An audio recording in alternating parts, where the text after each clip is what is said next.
Iran ને ઇઝરાયલનું જે યુદ્ધ ચાલે છે એમાં આપણો વિપક્ષ વારંવાર એક સવાલ કરી રહ્યો છે કે ભારત સરકારે પહેલા તૈયારી કેમ ન કરી, ભારત સરકારે આ કેમ ન કર્યું, તેમ કેમ ન કર્યું. તો ભારત સરકારે કેટલી મસ્ત વ્યવસ્થા પહેલા કરી છે એનું ઉદાહરણ જુઓ. આજે તમે તમારી આજુબાજુના જેટલા બી રેલવે લાઈન છે ને એ ચેક કરો. બધા રેલવે લાઈનમાં વિદ્યુતીકરણ થઈ ગયું છે, મતલબ રેલવે હવે વીજળીથી ચાલે છે. 2014 પહેલા આખા દેશમાં થઈને 33% રેલવે માર્ગ વિદ્યુતીકરણ થયેલો હતો અને અત્યારે હાલમાં 98%થી વધુ રેલવે માર્ગમાં વિદ્યુતીકરણ થઈ ગયું છે, મતલબ વીજળીથી ચાલે છે.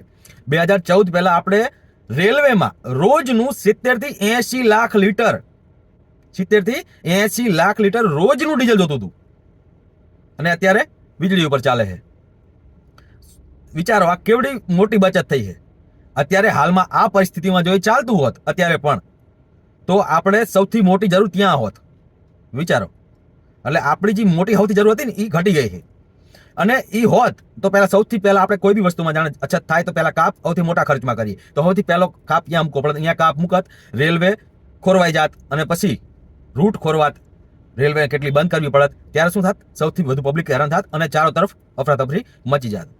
એટલે આપણને દેખાતું નથી હોતું પણ સરકાર બહુ સારી રીતે આ પ્લાનિંગ કરી રહી છે અને પ્લાનિંગની અસર હવે દેખાઈ રહી છે. વિચારો કે અત્યારે જો રોજનું 70 થી 80 લાખ લીટર રોજ જોતું હોત તો અત્યારે દેશની હાલત કેવી હોત? તમે વિચારો.